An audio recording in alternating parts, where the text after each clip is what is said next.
नमस्कार मित्रो, एक छोटासा ललित लेख सादर करतो। सध्या पावसाळा चालूच आहे, पण या लेखातला पावसाळा आणि आज आपण पाहत असलेलो पावसाळा, दूरदर्शन आपल्या टी व्हीवरच्या बातम्यातला पावसाळा, हे सगळं वेगळा पाऊस आहे। हा आजचा पाऊस फार भयानक आहे, सगळ्यांना त्रासदायक ठरणारा असा हा पाऊस आहे। पण जेव्हा पाऊस आपला दोस्त वाटतो, मित्र वाटतो, अशा पावसाचा हा लेख, याचं शीर्षक आहे पाऊस वेळ। हा जुना पुराणा पाऊस आता आपल्याला आठवणीमध्येच आहे असं वाटेल, कारण इतकं आता पावसाचं स्वरूप बदललं आहे। जूनमधला सुरू होणारा पावसाळा आता ऑगस्ट, सप्टेंबर, ऑक्टोबरमध्ये धुवाधार कोसळत असतो, जलमय करत असतो, प्रलय आल्यासारखं वाटत असतो। असा हा थोडासा भीतीदायक पावसाळा आता सुरू झालेला आहे असं म्हणावं लागतं। तर असं एक रम्य पाऊस आणि पाऊस वेळ हा लेख आपल्यासमोर सादर करतो। आपल्या अत्यंत आवडीच्या मित्रांची यादी करण्याचं ठरवलं तर बहुतेक सगळ्यांच्या यादीत आवडता मित्र हा बहुमान पावसाला नक्कीच मिळेल। पावसाच्याने आपली भेट होते ती त्याच्यासोबत चिंब भिजून जाण्याने। हे मनसोक्तपणाने पावसातले भिजणे आपल्या आयुष्याच्या वळणावर असतं। आपण लहानपणी पावसात भिजतो, मोठं झाल्यावरही पावसात भिजतो। अशा या पावसाच्या रम्य आठवणी प्रत्येकाच्या मनामध्ये घर करून असतात। बालपणीच्या दिवसात ये रे रे पावसात तुला देतो पैसा असे म्हणत आपली पावसाची गट्टी होण्यास सुरुवात होते।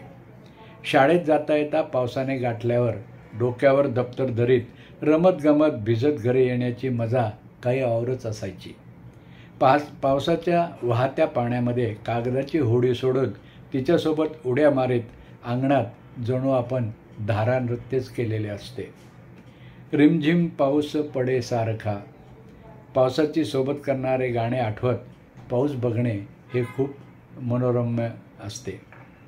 अविरत कोसळतो पाऊस बाहेर, तसाच तो आतही कधी कधी कोसळत असतो। हा असतो विरहाचा पाऊस। विरहाच्या क्षणी पाऊसधारा जणू भावधारा होऊन आपल्याला सोबत करत असतात। रिमझिम झरती श्रावणधारा, धरतीच्या कलशात प्रिया विन उदास वाटे रात। सुमन कल्याणपूर यांचं हे अतिशय लोकप्रिय भावगीत अशा वेळी आपल्याला हमखास आठवतं। विरह, दुरावा, मिलन असे खूप काही मनातल्या भावना या पावसाला सांगणारी भावविव्हल माणसे असतात। पावसाच्या धारा चालू आहेत, नजरेसमोर पावसात भिजून तृप्त झालेली धरणी पाहताना मनात एक सुखद अशी भावना दाटून येते। अशा पावसाळ्यात आपण कधीकधी टेरेसमध्ये खुर्ची टाकून बसावं, हातातल्या प्लेटमध्ये गरमागरम भजी असतात, सोबत कॉफी पण असते आणि कधीकधी चहावेडी माणसांच्या समोर चहाचे कपही असतात। रसिकांच्या आनंदाची ही परमावधी असते असे म्हणणे वावगे ठरणार नाही। मनास आनंद अनुभूती देणारी अशी ही पाऊसवेळ अनुभवाचा मोह आवरणे कुणालाही कठीणच असते। मित्रांनो, पावसाचे हे स्वप्नरंजक रूप ठीक आहे, पण अलीकडच्या अनेक वर्षाचा मागोवा घेण्याचं ठरवलं तर असं जाणवते की पावसाने त्याचे स्वतःचे वेळापत्रक पार बदलून टाकलेले आहे। जूनमध्ये येणारा पाऊस मध्येच गायब होतो, तो थेट जुलैमध्ये उगवतो आणि या बिनपावसाच्या दिवसात सगळीकडे पुन्हा पावसाची आतुरतेने वाट पाहिली जाते।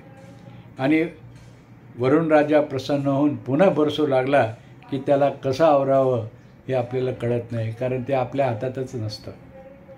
मित्र, पाऊस वेळ ही खरी महत्त्वाची असते, ती आपल्या शेतकरी बांधवासाठी। पाऊस प्रसन्न झाला की बळीराजा सुखावतो।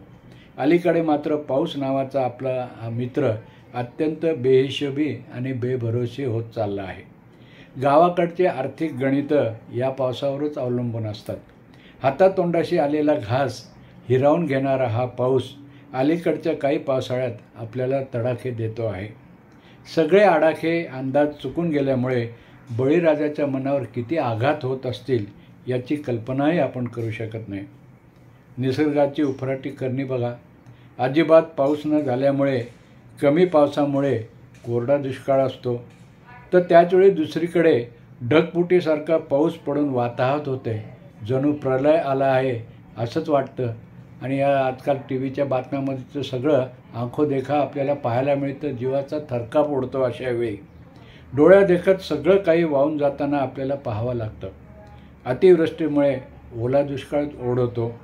निदान यात जनावरांच्या चाऱ्याची तरी फिकीर नाही उरणार. पिण्याचं पाणी उपलब्ध होतं तरी पण झालेले त्रास चुकत नाही हेच खरे.